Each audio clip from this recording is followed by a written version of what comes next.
ایک باپ اپنی سگی بیٹی کے ساتھ اتنی گھنونی حرکت کیسے کر سکتا ہے؟ میرے پاس ایک ویڈیو بھیجی گئی، میں نے اس کو دیکھا، میں کافی دیر تک اس کو صرف دیکھ کر روتا رہا کہ کسی جگہ کا ایک واقعہ بیان کیا گیا ہے جس میں میں نام نہیں لوں گا، اور میرے پاس وہ ویڈیو موجود ہے کہ ایک باپ اپنی بیٹی کو لت لگاتا ہے گندی موویز کی، اور بچی کی عمر ہوتی ہے تقریباً 13 سے 14 سال۔ تو ماں کا انتقال ہو گیا، ماں تھی نہیں، یعنی کہ باپ کی جو بیوی تھی وہ نہیں تھی، اس کی ایک بچی اس کے ساتھ میں رہتی تھی جس کی عمر 13 سے 14 سال تھی۔ تو باپ نے کیا کیا کہ اس کو اپنی طرف متاثر کرنے میں اس کو بڑی پہلے شرم محسوس ہوئی، اس کو یہ لگا کہ میں اس کو اگر اپنی طرف متاثر کروں گا تو کہیں میری بیٹی چیخے نہ، چلائے نہ، اور کہیں کچھ ادھوم نہ مچائے۔ تو جو پورا معاملہ سامنے نکل کے آیا نا، وہ نچوڑ میں آپ کو بتاتا ہوں اور پھر اس کا ایک حل بتاتا ہوں، اور اس کے پیچھے ایک جو راز ہے، جو اہم مسئلہ ہے جس لیے میں یہ ویڈیو آپ کے سامنے بنا رہا ہوں اور آپ کو جو بتا رہا ہوں ویڈیو میں جو مقصد ہے وہ انشاءاللہ تعالیٰ میں بھی آپ کو بتاؤں گا۔ تو اس باپ نے اپنی بیٹی کو وہ موویز دکھانا شروع کی کہ اس کو لت لگا دی، اور وہ جب اتنا زیادہ وہ مجبور ہو گئی، یعنی کہ وہ بچی کا مائنڈ اتنا زیادہ ڈسٹرب ہو گیا، اتنا زیادہ خراب ہو گیا کہ وہ بچی اس کی عادی بن گئی۔ جب وہ بچی عادی بن جاتی ہے تو جو باپ کا جو مقصد تھا، جس مقصد کے لیے اس نے اپنی بچی کی زندگی کو برباد اور خراب کیا،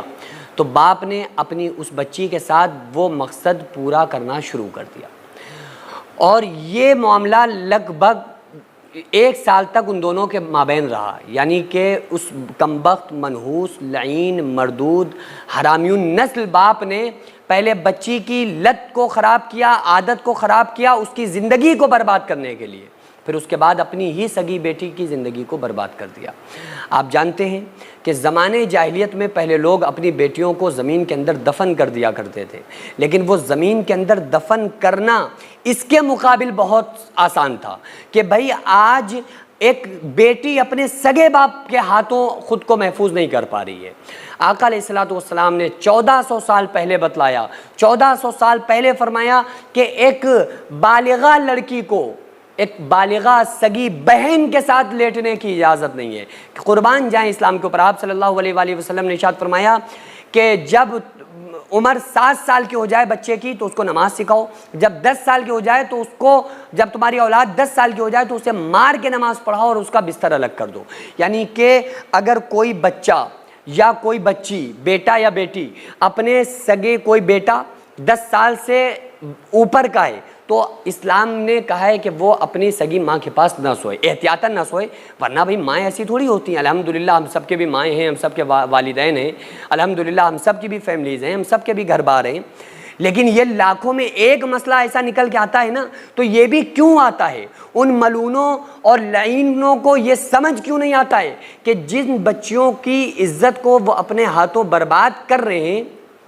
وہ ان کے باپ تھے، اور انہیں اپنی بچیوں کی عزتوں کو آباد کرنا تھا، انہیں برباد کرنا نہیں تھا۔ قربان جائیں اپنے نبی صلی اللہ علیہ وآلہ وسلم کی شان پر، آقا علیہ السلام کی ذات پر، کہ وہ لوگ جو زمین کے اندر بچیوں کو دفن کر رہے تھے، آقا علیہ السلام کی آمد کے بعد، ہمارے نبی صلی اللہ علیہ وآلہ وسلم کے ہدایت و رہنمائی کے بعد کیا ہوا کہ وہ باپ جو اپنی بچی کو زمین کے اندر دفن کر رہا تھا، اپنی بچی کو، اپنی بیٹی کو، وہ بیٹی کا نکاح کرتا نظر آنے لگا، اپنی بچی کی شادی کرتا نظر آنے لگا۔ تو معاملہ کیا ہوتا ہے، جب کہیں پر بھی کوئی بھی ماحول ایسا ہوتا ہے، کسی بھی ماحول میں جب لوگ اسلام سے دور ہونے لگتے ہیں، یا یہ کہہ لیں کہ کسی بھی اپنے صحیح دھرم سے جو دور ہونے لگتے ہیں، یعنی جو واقعہ تھا یہ کسی راجیش نامی شخص کا تھا، اور جو میں نے سارے نام لینا میں نے گوارا نہیں سمجھا، میں نے بہتر نہیں سمجھا، لیکن میں اتنا بتا رہا ہوں آپ کو کہ چاہے وہ دنیا کا کوئی بھی دھرم ہو، ہر دھرم کے اندر شرم و حیا کو بتایا گیا ہے، ہر دھرم کے اندر یہ بتایا گیا ہے کہ بیٹیوں کی رکھوالی کرنا، رکشا کرنا، عزت کرنا یہ باپ کے اوپر فرض ہے۔ ہر دھرم کے اندر بتایا گیا ہے کہ بہن بھائی کا رشتہ کیا ہوتا ہے، ہر دھرم کے اندر بتایا گیا ہے کہ باپ اور بیٹی کا مسئلہ کیا ہوتا ہے۔ تو اس وجہ سے ہم تمام لوگوں کو چاہیے، سارے لوگوں کو چاہیے کہ اگر ہم جس دھرم کو بھی فالو کرتے ہیں نا تو اس دھرم کے تعلق سے ہمیں یہ دیکھنا چاہیے کہ وہ دھرم ہم لوگوں کو کس طرح سے رہنے کی اجازت دیتا ہے، اور وہ دھرم ہمیں ہماری بیٹیوں کے کیا حقوق بتاتا ہے، ہمارے بچوں کے کیا حقوق بتاتا ہے، ہماری بہنوں کے کیا حقوق بتاتا ہے۔ تو بہرحال ان تمام چیزوں کو دیکھ کر ہی ہمیں زندگی گزارنا چاہیے، ورنہ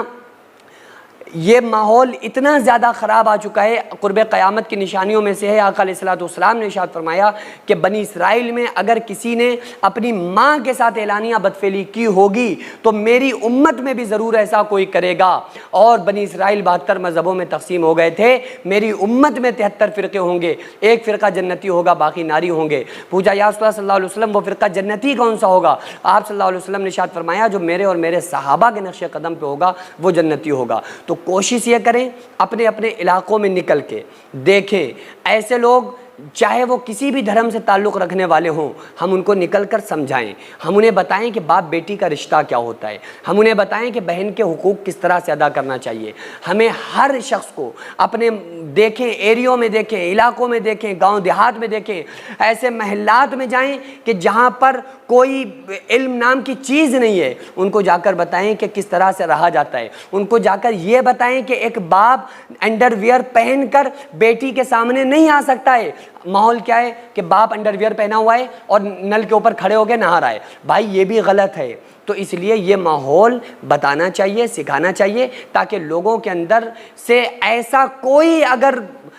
وائرس انسان کے دماغ میں چل رہا ہے تو اس سے پہلے کہ وہ وائرس چلے اس کے دماغ سے اس وائرس کو نکال دینا چاہیے۔ اور ایسے لوگوں کو جن کے ہاتھوں خود اپنی بچیوں کی عزت سلامت نہیں ہے، ایسے لوگوں کو دنیا میں رہنے کا کوئی حق نہیں ہے، اور ایسے لوگوں کے اوپر سخت سے سخت کارروائی ہونا چاہیے، ان کے خلاف سخت سے سخت ایکشن لینا چاہیے، اور ایسے لوگوں کے خلاف سخت سے سخت کارروائی ہونا چاہیے۔ بہرحال یہ میرے سامنے ایک واقعہ آیا تھا، میں نے آپ لوگوں کو اس لیے بتایا تاکہ ہم اپنے اپنے علاقوں میں، محلوں میں اور محلات میں، ایریوں میں اس بات کی محنت کریں کہ اگر کہیں پر ہمیں ایسا لگتا ہے کہ ایسا ماحول ہے تو وہاں پر جا کر ہم ان کو بتائیں، سمجھائیں کہ بچیوں کی رکھوالی، عزت کی حفاظت کیسے کرنا ہے، بہن کی حفاظت کیسے کرنا ہے، بھائیوں کے ساتھ کیسے رہنا ہے۔ کم سے کم ان کو جو معاشرہ ہے اس معاشرے میں رہن سہن کے جو معاملات ہیں کم سے کم ہم ان کو وہ جا کر بتلائیں تاکہ اس طرح سے اور بچیاں